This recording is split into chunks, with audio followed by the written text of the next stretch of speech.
네, 37장 말씀입니다.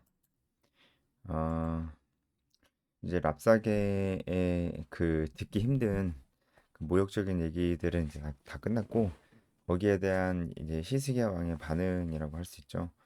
자기 옷을 찢고 굵은 베옷을 입었습니다. 여러분 다 아시죠? 이것은 이제 슬픔에 관한 표현입니다. 굉장히 슬프고 비통하다라는 그런 뜻이에요. 아, 슬프고 비통하죠. 굉장히 모욕적인 얘기를 하는데 할 수 있는 게 아무것도 없습니다. 뭐 데뷔한다고 해봤는데 데뷔도 잘 안 됐고 어떻게 보면 좀 버티려고도 해봤는데 그 버티기 위한 그 수도관 공사를 하는 그 현장도 들켜서 이제는 아수르군이 예루살렘을 포위하면은 거의 버틸 수도 없는 계획대로 지금 잘 안 됐어요. 잘 안 됐고 앞으로도 이제 거의 소망이 없는 이제 그런 상황에서 굉장히 비통하죠. 할 수 있는 말도 없고 한 나라의 왕으로서 굉장히 슬프고 어려운 그런 상황입니다. 그래서 옷을 찢고 굵은 베옷을 입었는데 그 다음에 히스기야가 어떻게 했습니까? 그 다음에 히스기야가 취한 행동이 하나님의 전으로 갔다는 것입니다. 성전으로 간 거예요.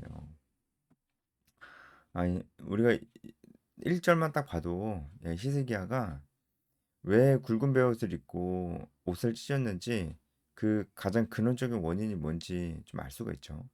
그냥 국가적인 어려움, 그냥 개인의 어떤 정책에 대한 실패, 어떤 그런 그 자존심 상하는 말을 들었기 때문에 뭐 한나라의 일개 어떤 신하가 자기한테 왕이라고도 안 하고 뭐 히스기야라고 그러고 그렇게 조롱하는 말을 들어서 이제 자존심이 상하거나 단순히 그냥 그런 이유가 아니라 히스기야가 굵은 베옷을 입은 이유는 자신의 신앙과 관련이 있다는 것을 우리가 알 수 있어요. 그가 랍사게의 말을 듣고 여호와의 전으로 바로 향하는 모습만 봐도 우리가 알 수 있습니다. 그래서 오늘 7절까지 말씀을 쭉 보겠지만 결론적으로 우리가 알 수 있는 히스기야의 어떤 비통함의 원인은 하나님께서 해방을 당하셨기 때문입니다.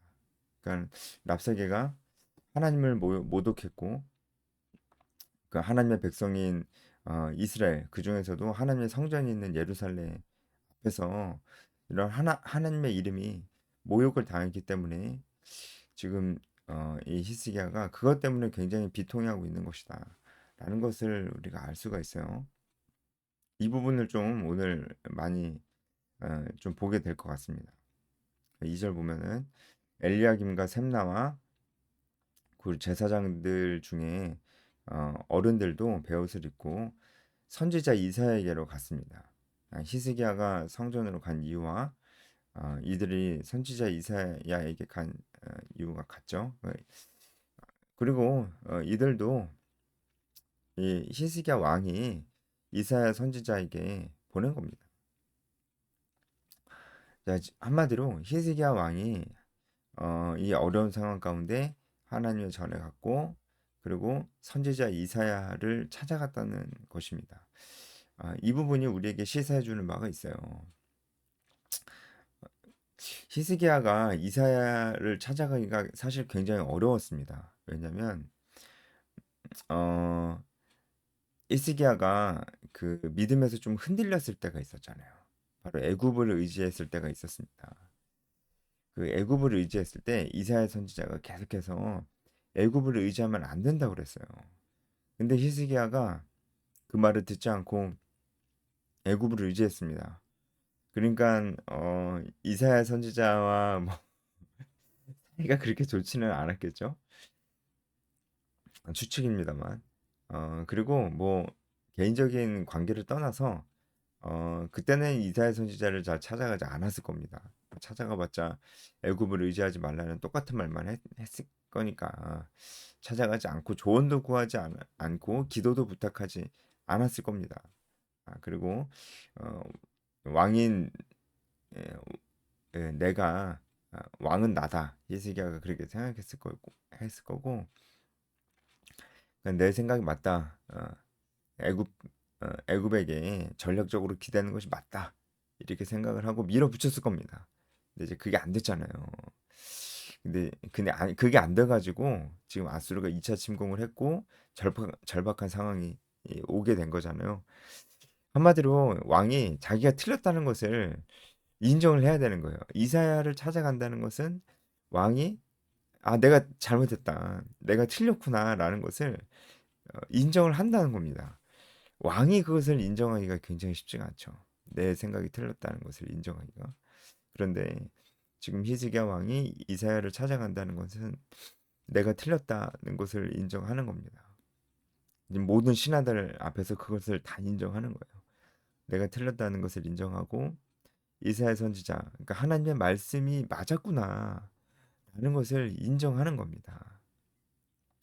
그런 의미에서 이사야 선지자를 찾아가는 것이 히스기야에게 굉장히 쉽지는 않았지만 찾아가는 거예요. 지금 히스기야는 하나님 앞에서 자신의 죄를 자복하는 마음입니다. 회개하는 마음입니다. 이 절체절명의 순간에서 사람들은 보통 자기의 지식과 지혜를 총동원해서 어떤 거라도 붙잡으려고 할 텐데 히스기야는 자신의 죄를 자복하고 있는 거예요. 하나님께서 분명히 히스기야의 이 중심을 보셨을 겁니다. 3절 그들이 이사야에게 이르되 히스기야의 말씀에 오늘은 환난과 책벌과 능욕의 날이라 아이를 낳으려나 해산할 힘이 없음같도다. 지금 이 말은 남유다가 처해 있는 특히 히스기야를 비롯한 이 모든 신하들이 이 관료들이 비통해하고 있는 원인에 대해서 너무나 잘 얘기하고 있습니다. 비통해하고 있는 원인이 세 가지입니다. 환난입니다. 이 환난은 이제 히브리어로 어, 이제 옴짝달싹하지 못하는 비좁은 환경에서 고통을 당하는 것을 얘기하는 것이라고 합니다.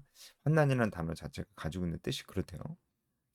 그러니까 진짜 어떻게 할 수 없는 옴짝달싹할 수 없는 상황이죠. 그래서 지금 우리가 당하고 있는 상황이 환난이다. 우리는 뭘 어떻게 해야 될지 모르겠다. 그리고 책벌입니다. 이 책벌은 토케한데 히브리어로 토케한데 징벌이란 뜻이에요. 그러니까 지금 히스기야가 우리에게 상황 우리에게 닥친 이 상황이 징벌적 의미가 있다는 것을 알고 있는 거예요. 어느 정도 징벌적 의미가 있었죠. 물론 우리가 언제나 늘 하나님의 징계에 대해서 생각할 때는 죄에 대한 대가가 아니라는 것을 생각해야 돼요. 히스기야가 애굽을 의지했기 때문에 그 대가로 하나님께서 이런 징계를 주신 게 아니고 어, 죄에 대한 대가로서 징계는 있을 수 없다고 그랬죠. 죄에 대한 대가는 오직 죽음입니다. 온전한 멸절과 죽음만이 죄에 대한 대가지 이런 어려운 일이 생기는 것 정도로 죄에 대한 대가를 치렀다라고 볼 수가 없다는 거예요. 그래서 이것은 징계입니다. 징계. 징계는 대가를 치르게 하는 게 목적이 아니고 징계의 목적은 회복이죠. 그죠? 이제 부모가 아이를 훈육하는 거랑 똑같죠. 아이를 훈육할 때 아이가 고통스럽지만 훈육하는 이유는 고통스러우라고 그러니까 너가 너의 잘못에 대한 대가를 치르라고 부모가 아이를 훈육합니까? 그러지 않죠. 회복이 회복, 성장 이것이 언제나 훈육의 목적이죠. 그러니까 여기서 책벌이라는 것도 하나님의 징계란 뜻인데 이것도 하나님이 회복시키고 성장시키실 것이라는 것에 대한 그런 목적이 있죠. 그래서 히스기야가 이것이 하나님께서 나에게 주신 징계구나라는 것을 인지를 했을 때는 두 가지 감정이 복합적으로 있었을 겁니다. 첫 번째는 어쨌든 징계가 죄에 대한 대가는 아니지만 죄를 지었을 때 주시는 거기는 합니다. 그래서 자기 자신을 돌아봐야 돼요. 그래서 징계라는 것을 알았을 때 내가 잘못했지. 맞아. 내가 애굽을 의지하면 안 됐는데 내가 하나님 앞에서 내가 무슨 생각이었지 정신을 못 차리고 있었구나. 라고 자기 자신을 돌아봤다는 것입니다. 이 상황을 지금 책벌이라고 인지하고 있다는 것은 자기 자신을 돌아봤다는 겁니다. 두 번째는 회복에 대한 기대가 있었다는 거예요. 내가 지금 이렇게 어렵지만 하나님께서 나에게 이것을 책벌로 징계로 주신 것은 하나님께서 회복시켜 주실 것이다. 왜냐면 징계의 목적은 회복이니까. 하나님께서 회복시켜 주실 거야. 라는 기대와 희망이 히스기야에게 있었다는 것을 말해주고 있죠. 그러니까 이 어려운 상황에 자기가 뭘 어떻게 해보려고 하지 않고 하나님의 전을 찾아왔겠죠. 희망이 있으니까 이사야에게 자기 자신을 다 내려놓고 찾아왔겠죠. 그리고 능력의 날입니다. 이 능력이라는 것은 네아차라는 단어인데 신성모독을 의미하는 겁니다. 그러니까 지금 랍사게가 하나님에 대하여 신성모독적인 발언을 했잖아요. 이, 이 능력이 이 신성모독이 지금 이 히스기야를 굉장히 비통하게 만드는 원인이다라고 하는 거예요. 이 국가적인 어떤 그런 비통함의 원인이 바로 이 능력이라는 거예요. 단순히 국가적인 민족적인 어려움에 놓여 있기 때문에 우리가 비통한 게 아니고 하나님께서 회방을 받으셨기 때문에 그것이 나를 비통하게 하는 것이다라고 하는 거예요. 자, 이것이 정말 맞죠. 예? 하나님의 이름, 영광 받으셔야 될 하나님의 이름이 회방 받았기 때문에 그것으로 인해서 내가 너무나 가슴이 아픈 거예요. 근데 또 그 원인 제공은 내가 했다고 생각하니까 너무 가슴이 아픈 겁니다. 그래서 지금 히스기야는 민족주의자가 아닙니다. 지금 하나님의 왕국을 다스리는 하나님께 권위를 위임받아서 위임 통치를 하고 있는 왕으로서 하나님 하나님의 이름이 영광을 받으셔야 되는데 그렇지 못하고 있는 이 상황에 대해서 어, 굉장히 비통해하고 있는 거예요. 우리도 이런 히스기야의 모습을 보면서 우리가 본받아야 될 점이 많아요. 오늘은 정말 히스기야의 모습을 보면서 우리가 본받아야 될 모습을 생각을 해봐야 됩니다. 일단은 환난, 책벌, 능용 이 세 가지 단어가 참 우리에게 묵상할 거리를 던져줍니다. 일단은 이 환난의 때 우리는 하나님을 찾아야 된다는 거죠. 사실 뭐 환난의 때에 하나님을 찾기가 어려운 건 아닙니다. 보통 평화로울 때 하나님을 찾기가 더 어렵거든요.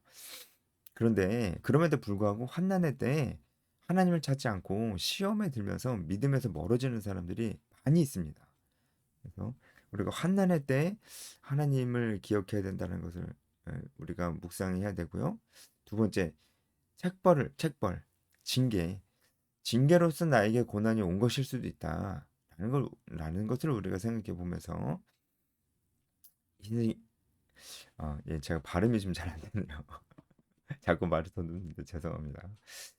히스기야가 생각했을 두 가지 징계의 두 가지 의미에 대해서도 우리가 생각해 봐야 됩니다. 첫 번째는 자기 자신을 돌아봐야 됩니다. 징계는 죄의 대가는 아니지만 어쨌든 죄와는 관련이 있기 때문에 내가 하나님 앞에서 죄를 지은 것이 있었던가 생각해 봐야 됩니다. 그리고 두 번째, 회복, 징계의 목적은 회복이니까 하나님께서 나를 회복시켜 주실 것이다 라는 소망을 가져야 됩니다. 우리도 그런 소망을 가져야 됩니다. 하나님께서 회복과 성장을 주실 것이다. 그리고 마지막은 능력입니다. 결국은 우리가 가장 가슴 아파야 될 것은 나의 고통도 맞습니다. 내가 지금 당하고 있는 이 고통과 어려움도 내가 가슴 아픈 원인이 맞아요. 고통은 나를 힘들게 하는 게 맞죠. 그런데 우리가 더 가슴 아파야 될 것은 하나님의 이름이 회방을 받고 있다는 것입니다. 이것이 우리를 가장 비통하게 해야 하는 것이에요. 여러분, 그런데 안타까운 것은 저를 포함해서 우리가 하나님의 이름이 회방을 받을 때 별로 안타까워하지 않는다는 거예요. 우리가 이게 안타까운 상황이에요. 하나님의 이름이 회방을 받을 때 우리가 안타까워하지 않는다는 것이 안타까워해야 될 상황이에요. 사람들이 하나님을 모르고 살고 또 특히 요즘 같은 시대에는 교회에 대한 이미지가 안 좋다 보니까 특히 어, 이제 미디어에서 교회를 굉장히 안 좋게 얘기하죠. 여러분, 미디어에서 교회를 의도적으로 안 좋게 얘기하고 있다는 것도 알아야 됩니다. 물론 한국교회 한국교회가 타락한 면이 있어서 그것을 조명함으로 미디어가 한국교회의 민낯을 드러내는 것이 있습니다. 그런 것이 있어요. 하지만 미디어가 의도적으로 개신교를 폄하하는 것도 있습니다. 분명히 있습니다. 그런 것도 아주 의도적으로. 예를 들어서 코로나 때였죠. 코로나 때 막 교회가 무슨 그 코로나 전염의 근원지인 것처럼 그렇게 얘기를 했었는데, 그래서 설문조사했을 때도 당시 사람들이 한 절반 가까운 사람들이 교회가 코로나의 감염의 근원지라고 얘기를 했었는데, 40% 이상이. 그런데 역학조사가 다 끝났잖아요. 역학조사란 데이터가 객관적으로 나와 있는데, 객관적인 역학조사 데이터에 의하면 교회가 감염 원인을 제공한 것이 전체의 4%가 안 됐습니다. 어, 기존 사람들의 어떤 인식과 10배 이상의 차이가 나는데, 이것은 너무 현실과 괴리가 많은 인식의 차이라는 것은 언론밖에 없습니다. 전문가가 하는 얘기를 저도 들었어요. 이것은 언론만이 이런 괴리를 형성할 수 있다고 얘기하는 거예요. 제 생각도 그렇습니다. 미디어가 굉장히 개신교에 대해서 어, 안티 크리스찬적입니다. 굉장히 뭐 요즘 뭐 드라마나 영화도 그렇고 굉장히 그렇습니다. 의도적이에요. 아주 의도적입니다. 이런 상황 속에서 우리는 굉장히 가슴 아파해야 됩니다. 이런 상황 속에서도 이제 크리스찬이 뭐 아무렇지도 않고 그냥 뭐 한숨만 쉬고, 어? 그냥 막 뭐 다 보기 싫다 뭐 이런 얘기만 하고 그러면 안 됩니다. 네. 기도해야 되고, 기도만 하면 안 됩니다. 행동을 해야죠. 행동을. 그래서 정말 크리스찬의 행동을 요구하는 때가 지금이 아닌가. 저는 그런 생각이 듭니다. 지금 정말 하나님의 이름이 능력받는 곳에 우리가 이제 가슴 아파하고 있는가 생각을 해봐야 될 때입니다. 아이를 낳으려고 하는 해산할 힘이 없도다. 아이를 낳으려고 하는 중에 해산할 힘이 없으면 어떻게 되나요? 죽는 거거든요. 굉장히 위험한 순간이에요. 하지만 어, 죽을 수도 있지만 힘이 없기 때문에 이 죽음을 피할 수도 없는 그런 상황이 지금 우리가 맞이하고 있는 상황이다라고 하는 얘기입니다. 당신 하나님 여호와께서 랍색의 말을 들으셨을 것이라. 여기서 히스기야가 이사야에게 당신 하나님이라고 하는 것은, 히스기야가 믿음이 없어서가 아니고요. 믿음이 없으면 여기까지 왔겠어요. 믿음이 없어서가 아니고요. 이것은 히스기야가 자기 자신을 겸손하게 낮추는 표현이다라고 할 수 있을 겁니다. 쉽게 말해서 면목이 없잖아요. 자기가 애굽을 의지했었거든요. 그래서 겸손의 의미로, 또 자복의 의미로 이사야에게 당신의 하나님이라고 얘기합니다. 그가 그의 성전 아수르 왕의 본음을 받고 살아계신 하나님을 회방하였은즉, 자 여기 또 나오죠. 하나님의 이름이 회방을 받은 것이 히스기야가 굵은 베옷을 입은 이유입니다. 당신의 하나님 여호와께서 혹시 그 말로 말미암아 견책하시거니와 그런즉 바라건대 당신은 이 남아있는 자를 위하여 기도하라 하시더라. 그래서 이사야가 그 얘기를 듣고 하나님의 계시를 받은 것 같습니다. 그래서 두려워하지 말라 이렇게 얘기를 하면서 어, 아수르 왕이 고국으로 돌아갈 것이고 고국에서 칼에 맞아 죽을 것이다 이렇게 예언을 합니다. 정확하게 이 아수르 왕 사네립이 어떤 일 때문에 고국으로 돌아가는지 정확하게 알 수는 없습니다. 물론 이제 그 이후에 8절부터 시작되는 그 이야기에 고국에서 구스왕 디르하가에 관한 일을 들었다라고 이렇게 얘기를 하는데, 구체적으로는 우리가 알 수가 없습니다. 어쨌든 이 모든 일들을 하나님께서 하셨다는 것은 우리가 분명하게 알 수가 있는 것이죠. 하나님께서 이 모든 일들을 하신 것입니다. 절박한 순간에 우리가 누구를 의지하는가? 그리고 하나님의 이름이 회방을 받는 그 순간에 나는 히스기야처럼 애통하고 비통한 마음이 있는가? 그리고 나는 그 마음을 가지고 기도의 자리에 나오는가? 그리고 무엇보다도 히스기야처럼 하나님 앞에서 겸손한 마음으로 회개하는가? 회개하는가? 회개하는가? 이걸 생각해 봐야 됩니다. 우리는 하나님 앞에 나와서 간구하기는 쉬워요. 특히 이 히스기야처럼 어려운 상황에 놓이면 하나님 앞에 기도하면서 간구하기는 쉽거든요. 하지만 회개는 잘 안 해요. 근데 히스기야가 뭘 먼저 했나요? 회개를 먼저 했습니다. 자기 자신을 먼저 자복했습니다. 우리에게도 이와 같은 태도가 정말 필요할 것입니다. 회개하고 자복하고 겸손한 마음으로 하나님 붙드는 겁니다. 희망이 있으니까요. 징계의 의미, 목적은 희망, 소망, 성장, 회복이니까요. 그래서 하나님을 붙드는 겁니다. 우리에게도 이와 같은 모습이 있어야 될 것입니다. 여기까지 하겠습니다.